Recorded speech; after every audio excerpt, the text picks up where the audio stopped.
going to pay 19% and we are going to pay nothing. Jadi yang terbaik si karyawan pintar.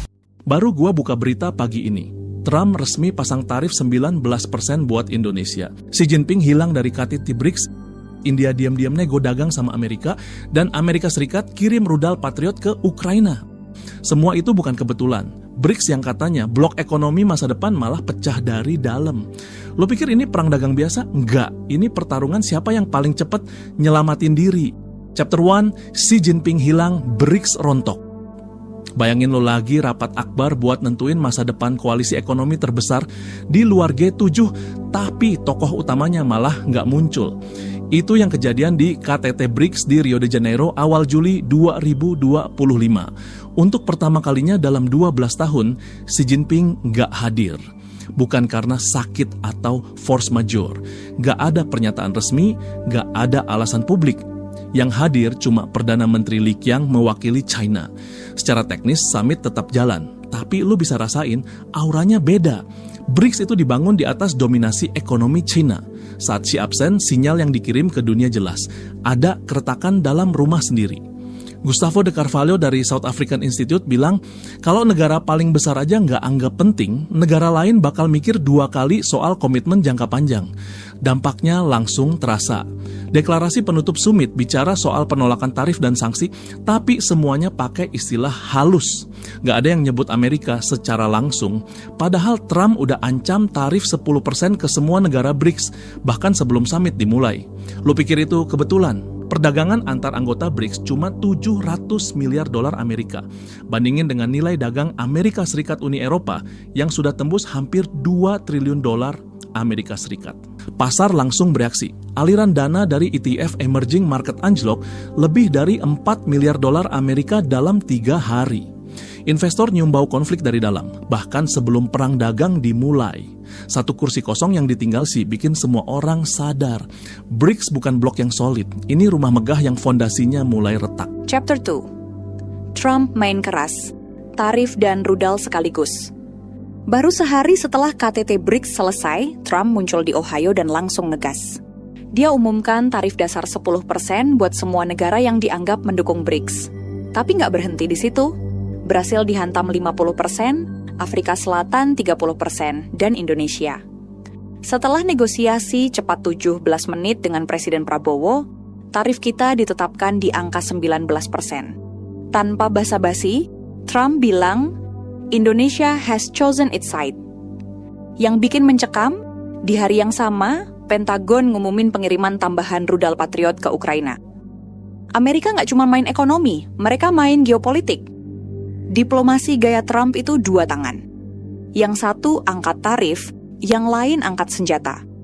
Negara yang dinilai nggak sejalan langsung kena tekanan ganda. Sektor ekspor kita langsung gelisah. Barang-barang padat karya kayak garmen, alas kaki, dan furnitur rata-rata punya margin tipis. Tambahan bea 19% itu bisa bikin separuh keuntungan langsung hilang. Di lapangan, eksportir mulai negosiasi ulang kontrak. Hitung ulang ongkos kirim, bahkan nahan pengiriman karena ketidakpastian harga. Tapi yang menarik, Trump juga kirim pesan. Siapa yang mau diajak bicara, bisa dinego. Vietnam berhasil amankan jalur ekspor bebas bea asal nggak reekspor barang dari Cina. Ini bukan soal kekuatan, tapi soal refleks. Amerika udah nggak main aliansi, mereka main individu. Dan sekarang, semua negara BRICS dikasih label. Indonesia udah masuk daftar, suka atau tidak. Dan dunia lagi liatin, kita bisa ngelawan, atau kita cari jalan keluar. Chapter 3, India main 2 muka tapi selamat. Gue kira India bakal berdiri bareng BRICS sampai akhir, tapi ternyata mereka udah siap plan B, bahkan sebelum summit dimulai.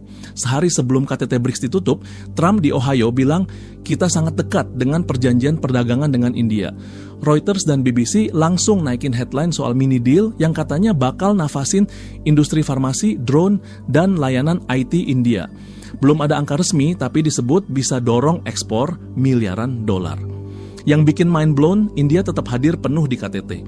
Mereka tepuk tangan pas deklarasi anti tarif dibacain, foto bareng bahkan bicara soal tatanan global multipolar.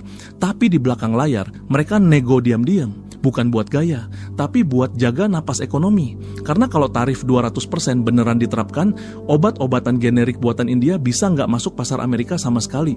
Anup Wadawan, mantan sekretaris perdagangan, bilang di CNBC TV 14, kesepakatan ini hampir selesai, tinggal finalisasi teknis. Sementara Profesor Biswajit Dar dari JNU sebut gerakan India itu refleks strategis nyiapin pintu keluar bahkan kalau lo masih di dalam ruangan. Gua langsung sadar, India nggak nunggu dilempar, mereka udah lompat duluan, dampaknya langsung muncul. Rupiah menguat 2 poin, indeks sektor farmasi naik 4% cuma dalam 1 hari. Di mata publik India tetap patriotik, tapi secara praktik mereka udah selamat. Lo bisa bilang mereka licik, tapi gue bilang mereka adaptif. Mereka nggak tunggu diserang, mereka udah amankan pelindungnya. Dan sekarang tinggal nunggu siapa yang mau belajar dari mereka. Chapter 4, Indonesia kena getah tapi bisa lompatan. Bayangin lo lagi jalan santai, tiba-tiba kena tendang sama MMA fighter. Begitulah nasib Indonesia pas Trump ancam tarif 32% gara-gara kita gabung BRICS. Tapi tunggu dulu, cerita ini lebih kompleks dari yang lo kira. 17 menit. Segitu doang waktu yang dibutuhin Prabowo buat negosiasi sama Trump, lebih cepat dari lo beli kopi di drive-thru. Hasilnya, tarif turun jadi 19%. Berdasarkan statement resmi Kemlu, Prabowo bilang, walaupun negosiasinya cukup berat, tapi kita saling memahami. Sekarang, jangan salah pikir 19% itu receh. Data Kemendak menunjukkan produk kita biasanya cuma kena tarif 5%. Naik hampir 4 kali lipat, industri garmen, alas kaki, furnitur, margin cuma 8-12% menurut Kemenperin. Tarif 19% itu kayak potong kaki sendiri. Tapi menurut gue, ini actually genius move. Kenapa? Sebagai deal, Indonesia setuju impor energi AS $15 miliar, pertanian $4,5 miliar, plus 50 Boeing. Imbalannya? Produk Amerika masuk tanpa tarif. Trump terang-terangan bilang, mereka bayar 19%, kita 0. Klasik Trump, nggak pernah rugi. Lihat angkanya, Amerika Serikat adalah pasar ekspor kedua kita. $28 miliar tahun lalu. Kalau kena 32%, ekonomi kita bisa turun 0,3% dan jutaan pekerja tekstil kehilangan job. Dengan 19%, masih sakit tapi kita survive. Yang bikin gue excited, Prabowo bilang ini bukan final. Masih ada ruang nego. Plus, Trump udah sinyal template yang sama buat India dan Uni Eropa. Jadi lo sadar nggak? Ini bukan cuma Indonesia versus Amerika Serikat, ini blueprint gimana dunia hadapi Trump era baru. Kita kena getah, tapi at least masih bisa bergerak. Chapter 5. Kesimpulan. Setelah semua babak tadi, Xi Jinping bolos KTT, Trump main tarif dan rudal, India pasang 2 kaki dan Indonesia kena getah 19%, gua cuma bisa tarik satu kesimpulan. Kita udah nggak hidup di dunia blok geopolitik, kita hidup di dunia yang nuntut refleks. BRICS ternyata bukan perisai, bukan juga benteng kekuatan baru. Ini lebih mirip kerumunan negara yang punya mimpi bareng, tapi belum sepakat siapa yang jadi juru arah. Si yang nggak datang ke KTT justru jadi simbol. China sendiri mulai tarik napas, nggak sepenuhnya percaya pada koalisi yang dia bantu bentuk.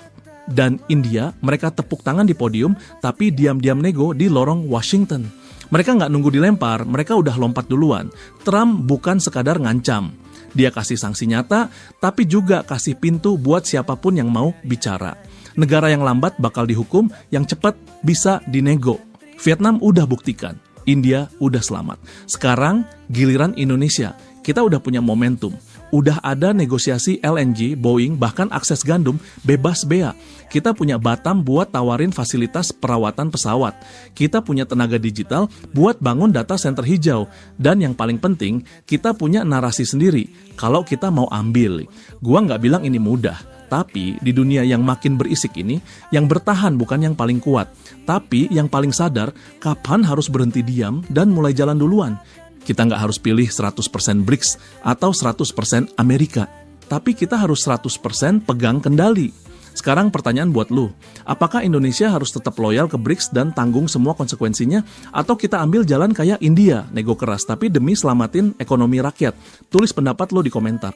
Dan jangan lupa subscribe, karena di era penuh tekanan ini cuma satu cara buat bertahan, tetap cerdas.